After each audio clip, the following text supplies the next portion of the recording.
Hi, I'm Michael Josephson, president of Character Counts, and we're here in the home of Coach John Wooden, where he's graciously consented to talk a little bit about the Pursuing Victory with Honor campaign that he was much a part of starting, and also about the concept of the teacher coach. Coach, when originally we approached you about being involved in the whole Pursuing Victory with Honor campaign, and when you later became involved in establishing the principles, what did you hope could be accomplished by this sort of endeavor? Well, Michael, first of all, it's always nice to be with you, and I'm sorry that I can't be with you in person here, but I am happy to be able to be present in this manner. I also would like to express my appreciation and thanks to Senators Domenici and Dodd for their interest and help in pursuing this Victory with Honor program, because it is a most worthwhile program. Now, when you first approached me about that, I thought something of that is very definitely needed, and I was impressed with it from the very beginning, because I think there's entirely too much emphasis throughout all sports today. It's starting at a very low level, even before they're in school, by putting pressure on youngsters just thinking they have to win, just win, and they're more concerned on winning more so than how you win. And I've been concerned about that, and anything that we could do to help, I think, would be a very worthwhile program. Well, one of the major contributions you made during the discussions was to suggest the idea that a coach is first and foremost a teacher. What did you mean by that, and why is that an important concept to you, the teacher coach? Well, really, that's all a coach is. He's teaching a sport.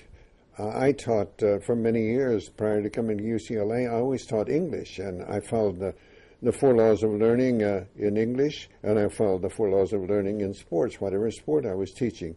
And that's all you are, is really a teacher. And I think a teacher has to be more concerned, I think, about the entire overall learning process of those under his or her supervision than you do just in sports. I know it's sort of easy to get carried away just on that one-loss percentage, but in teaching, and I was a little disappointed that some parents in my early years of teaching felt that they were more interested in the A or B than they were how much the youngster might learn. And not everybody could earn an A or B, and yet they were, in my opinion, many that didn't were just as successful as some that did. Can coaches today really afford to be a teacher coach in a world that treasures winning so much, even at the high school level, even below that? Can they really be more concerned with developing the athlete than they are with performing? I don't think they can afford not to, really. If we want to save athletics for the future, I think it must become that. And it concerns me that we're getting away a little bit from the student athlete and making it the athlete student. And I'm for sports. I think sports do wonderful things and are of tremendous help, but they must be used in the proper perspective. In school, sports are just an extracurricular activity. That's all. Now, I'm not talking about professional sports. That's a different thing, where they're making their living out of it. But I think that coaches in schools, at whatever level they are, they're teachers.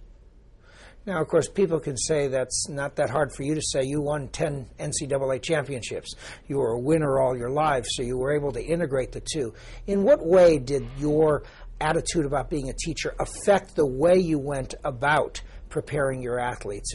And did it impede or did it enhance your ability to be victorious? I think it made me a better teacher of sports for the fact that I taught English for a lot. It helped me to organize my time better, and it taught me more the importance of paying attention to each individual and knowing that I had to work with each individual a little bit different, because no two are identical. Your students, no two are identical. Your athletes, no two are identical. They're alike in many respects, that they're not identical. And part of your obligation is to analyze each individual under your supervision and try to help them in the way that you can. And that won't be the same because they are all different.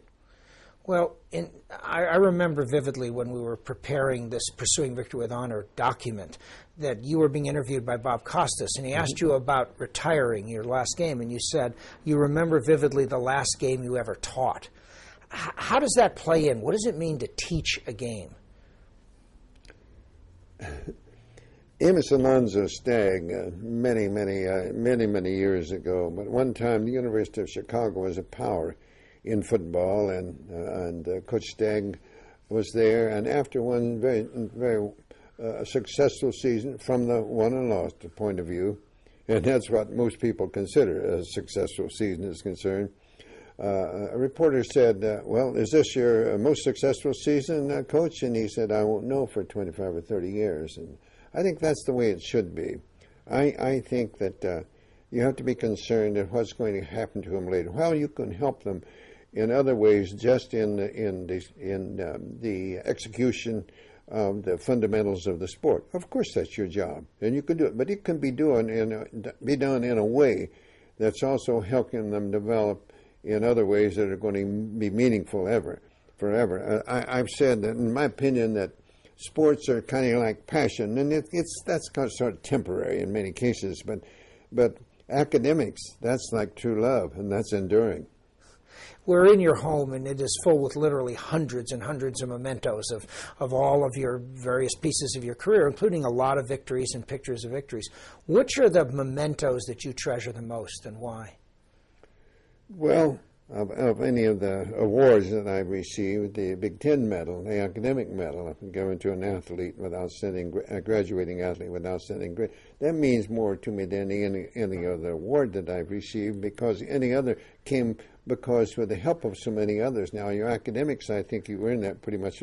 Oh, you're going to have help from different people, of course, but it's a little different than, let's say, an athlete that becomes an All-American. You better have some pretty good teammates or he's not going to be seen, and you better have a pretty good teacher, too. So those things. And then the letters and the things that I have from my players. And my players know I like poetry, and many of them write me poems. And one has written me well over 100 poems. And there's not too much about the basketball. They write them about the other things that they learned. And that pleases me, and I get joy out of that.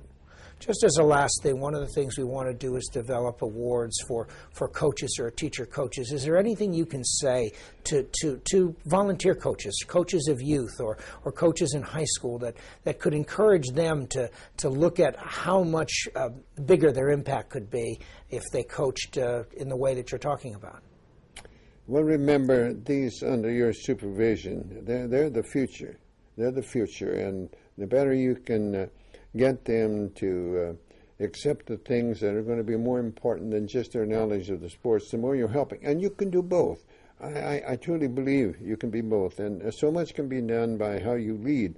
I know way back in my early years of teaching, I ran across a couple of things that made a great impression on me. One said, no written word, no spoken plea can teach our youth what they should be, nor all the books on all the shelves. It's what the teachers are themselves.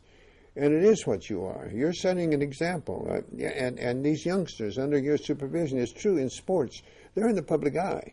And it's important that you teach them to conduct themselves in such a way that will be helpful to those that will see them and observe them. And that will almost always be the younger people. So that's very important.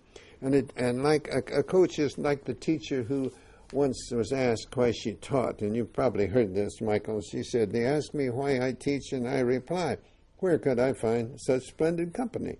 There sits a statesman, strong, unbiased, wise, another later Webster, silver-tongued, and there a doctor who steady hand can mend a bone or stem a lifeblood's flow. The builder sits beside him, up and rise the arches of that church he builds, wherein that minister may speak the word of God and lead a stumbling soul to touch of Christ. And all about teachers and laborers and merchants and nurses and those who work and vote and build and plan and pray into a great tomorrow. And I may say, I may not eat the food their hands may grow or hear the word, but yet again I may. And later I may say, I knew him once, and he was weak or strong or bold or proud or gay. I knew him once, but then he was a boy. You ask me why I teach, and I reply, where could I find such splendid company? You have those under your supervision that are going to go out into all different professions, and a lot of what they do, you can have helped or hurt. And it's up to you to do the right thing. Coach, thank you for your splendid company, and thank you for your wonderful example. You know, Henry Adams said, a teacher affects all eternity. You never know where his influence stops, and you're affecting all eternity, and we hope we can do even more with pursuing victory with honor. Thank you very much, Coach. You're very welcome, Michael.